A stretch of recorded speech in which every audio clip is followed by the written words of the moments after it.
Design idea মাথায় আসছে না, আমি বেসিক্যালি কি করব। দেখুন, যারা নতুন ডিজাইন সেক্টরে আসে অথবা জাস্ট কিছুদিন কাজ করে তাদের ভিতর এই জিনিসটা কিন্তু খুবই কমন যে আমাদের মাথায় নতুন কোনো ডিজাইন আইডিয়া আসে না। দেখুন, নতুন ডিজাইন আইডিয়া আনার জন্য আজকের টিপসগুলো যদি আপনি ফলো করে থাকেন তাহলে অবশ্যই কিন্তু আপনার মাথায় প্রতিনিয়তই নতুন নতুন আইডিয়া আসবে এবং আপনিও কিন্তু এই ক্রিয়েটিভ সেক্টরে খুব ভালো একটা কিছু করতে পারবেন। সো নতুন আইডিয়া আনার জন্য আপনাকে প্রথম থেকেই যে কাজটা করতে হবে, আপনার ফটোশপ আর ইলাস্ট্রেটরের প্রত্যেকটা জায়গার বেসিক টুল সম্পর্কে একটা পূর্ণাঙ্গ আইডিয়া থাকতে হবে। অনেকেই ভাবে যে ভাইয়া বেসিক টুলগুলো সম্পর্কে আমাদের তো তেমন জানার নেই বা এই সম্পর্কে আমি বিস্তারিত কেন জানবো, কিন্তু না, এটা কিন্তু সব থেকে বেশি গুরুত্বপূর্ণ। আপনি যদি কমও জানেন আপনাকে ট্রাই করতে হবে যাতে করে কোনো একটা জিনিস দেখলে আপনি বলে দিতে পারেন যে এই জিনিসটা আমি এই টুলের মাধ্যমে বেস্ট হইতে করতে পারবো। তাহলে এইটা হচ্ছে আমাদের ফার্স্ট কাজ, যেটার মাধ্যমে আমরা কি করতে পারবো, আমাদের এই আইডিয়াটা আমরা বিল্ড করতে পারবো। সেকেন্ডলি, আপনি কি করবেন, যখন আপনার এই বেসিক টুলগুলো কমপ্লিট হয়ে যাবে তখন আপনি কপি ডিজাইনে ফোকাস করবেন। কপি ডিজাইন মানে কি, আপনার আগে এই ইন্ডাস্ট্রিতে ঠিক যে যে ডিজাইনাররা আছে এবং যাদের যাদের ডিজাইন আপনার বেশি ভালো লাগে, আপনি তাদের প্রত্যেকের ডিজাইন একেবারে সেম টু সেম কপি করার ট্রাই করবেন।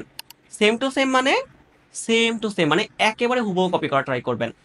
ধরেন আপনি পিন্টারেস্টে যাবেন, পিন্টারেস্ট থেকে বিভিন্ন ডিজাইন লিখে সার্চ করবেন, লাইক আপনি ধরেন একটা সোশ্যাল মিডিয়া পোস্টার ডিজাইন করবেন অথবা একটা ফুড পোস্টার ডিজাইন করবেন। আপনি পিন্টারেস্টে যান, লেখেন সেখানটাতে ফুড পোস্টার ডিজাইন এবং সার্চ করে ঠিক যে পোস্টারটা আপনার কাছে ভালো লাগে আপনি সেই পোস্টারটাকেই হুবহু কপি করা ট্রাই করেন। এরকম করে মিনিমাম আপনার কপি করতে হবে 30 থেকে 50টা ডিজাইন। এটা মিনিমাম বলতেছি, তার মানে আপনি যদি বেশি করেন আপনার জন্য অবশ্যই ভালো হবে। তো এই 50টা ডিজাইন যখন আপনি ফুল কপি করবেন মানে একেবারে হুবহু কপি করবেন, তখন আপনার মাথায় ওই জিনিসটা কিন্তু অটোমেটিক বিল্ড হবে যে ওই 50টা ডিজাইনে কোন কোন ইলেমেন্ট কে কিভাবে ব্যবহার করেছে। তো সেকেন্ড অপশন কি, কপি ডিজাইন। এখন কপি ডিজাইন করার পর থার্ড স্টেজে গিয়ে আপনি যে কাজটা করবেন, যে ডিজাইনগুলো আপনি কপি করেছেন সেই ডিজাইনগুলোতে এবার চেষ্টা করবেন নতুন কিছু ভেরিয়েশন অ্যাড করার। লাইক ধরুন, একটা ফোনের আইকন আপনি অন্যভাবে ব্যবহার করেছেন, এবার আপনার নতুন পোস্টারটাতে আপনি সেই ফোনের আইকনটাকে একটু ডিফারেন্টভাবে ব্যবহার করেন। আপনি যে ডিজাইনে কালারটাকে আপনি গ্রিন রেখেছেন সেই ডিজাইনটাকে এবার আপনি চেঞ্জ করে রেড করে দেন। যে ফন্ট আপনি ইন্টার রেখেছেন সেই ইন্টারের জায়গায় আপনি রেলওয়ে ইউজ করেন, রোবটও ইউজ করেন অথবা অন্য কোনো ফন্ট ইউজ করেন যে ফন্টটা আপনার কাছে বেশি ভালো মনে হবে। এবার এই যে ছোট ছোট চেঞ্জ, একবারে সব চেঞ্জ করবেন না। লাইক প্রোডাক্ট থেকে শুরু করে টেক্সট, ব্যাকগ্রাউন্ড, তারপর আপনার কল টু অ্যাকশন থেকে শুরু করে সব চেঞ্জ করবেন না, কিছু জিনিস চেঞ্জ করবেন। লাইক ওই কপি ডিজাইনেরই 80% কপিই থাকবে, 20% এবার নিজে চেঞ্জ করবেন। চেঞ্জ করে করে দেখবেন এবার আপনার কাছে এই ডিজাইনটা কেমন লাগতেছে, অথবা সাইডে যে ডিজাইন থেকে আপনি কপি করেছেন সেই ডিজাইন থেকে আপনার ডিজাইনটা কি এবার বেটার লাগতেছে কিনা।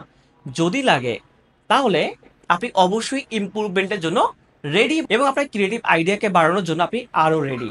কিন্তু যদি না লাগে তাহলে আপনি কি করবেন, তাহলে আপনি আরো কিছু ডিজাইন কপি করেন, কপি করে দেন আপনি আবার ট্রাই করেন, তাহলে আপনি দেখবেন অবশ্যই কিন্তু আপনার মাথায় কিন্তু ক্রিয়েটিভ আইডিয়া চলে আসবে। এবার আসি, এই প্রসেসে আপনার অবশ্যই দরকার হবে একটা প্রপার ফিডব্যাক পাওয়া। প্রপার ফিডব্যাক মানে কি, ধরেন আপনি একটা ডিজাইন করেছেন, সেই ডিজাইনটাকে যদি আপনি ধরেন আপনার মাকে দেখান, মা কিন্তু অবশ্যই বলবে আপনার ডিজাইনটা কিন্তু সুপার হয়েছে, তাই না? বাট এই ডিজাইনটাকে আপনার দরকার হবে একটা প্রপার ফিডব্যাকের। সো প্রপার ফিডব্যাক পাওয়ার জন্য আপনি কিন্তু learn graphics design with mission academy যে গ্রুপটা আছে সেই গ্রুপে কিন্তু আপনার ডিজাইনগুলোকে সাবমিট করতে পারেন। এবং সাবমিট করলে সেখানটাতে আপনি যদি উপরে লিখে দেন যে আমার এই ডিজাইনটাতে কি কি ভুল হয়েছে সেই সম্পর্কে একটা গাইডলাইন আমাকে দেন অথবা যদি কিছু একটা কমেন্ট আমাকে মেনশন করেন, দেখবেন অবশ্যই কিন্তু সবাই আপনাকে হেল্প করবে। তো এই গ্রুপের লিঙ্ক দেখবেন আমাদের কমেন্ট বক্সে দেওয়া আছে, আপনি চাইলে জয়েন করতে পারেন, কোনো প্রবলেম নেই, একেবারে ফ্রি একটা গ্রুপ যেখানে আপনি জয়েন করে কিন্তু এই কাজটা করতে পারেন। যদি আপনার এই কাজটা হয়ে যায়, তারপরে ফোর্থ আর একটা গুরুত্বপূর্ণ কাজ আছে আপনাদের জন্য।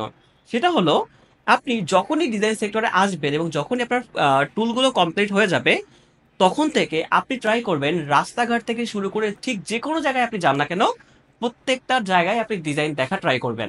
লাইক রেস্টুরেন্টের মেনু কার্ড থেকে শুরু করে রাস্তার বিলবোর্ড থেকে শুরু করে প্রত্যেকটা জায়গায় আপনি ট্রাই করবেন যে ওই পোস্টারে যে এলিমেন্ট ব্যবহার করা হয়েছে, ওই পোস্টারে যে অবজেক্ট অথবা টেক্সট ব্যবহার করা হয়েছে সেটা কিভাবে করা হয়েছে। যখন আপনি এই জিনিসটা থিঙ্কিং করবেন প্রত্যেকটা জায়গায়, তখন আপনি দেখবেন আপনার মাথায় আস্তে আস্তে কিন্তু ক্রিয়েটিভ আইডিয়া আসতে থাকবে। এবং যখন আসবে তখন আপনি যখন ওই ডিজাইনটাকে ইমপ্লিমেন্ট করবেন আপনি দেখবেন নতুন নতুন কিছু জেনারেট হচ্ছে এবং আপনিও কিন্তু হয়ে যাবেন এই ক্রিয়েটিভ সেক্টরে একজন ক্রিয়েটিভ ডিজাইনার। সো এই প্রসেসগুলো ফলো করুন এবং এই প্রসেসের ভিতর যদি আপনি কোনো প্রসেস ফলো করে থাকেন এবং যদি আপনার কোনো প্রসেস ভালো লেগে থাকে তাহলে সেটা কিন্তু অবশ্যই কমেন্ট বক্সে কমেন্ট করে জানাতে ভুলবেন না। আজকের জন্য এতটুকুই। দেখা হচ্ছে সম্পূর্ণ নতুন কোনো ভিডিওতে। এরকম আরো অনেক গুরুত্বপূর্ণ ভিডিওর জন্য আমার সাথেই থাকুন। ধন্যবাদ।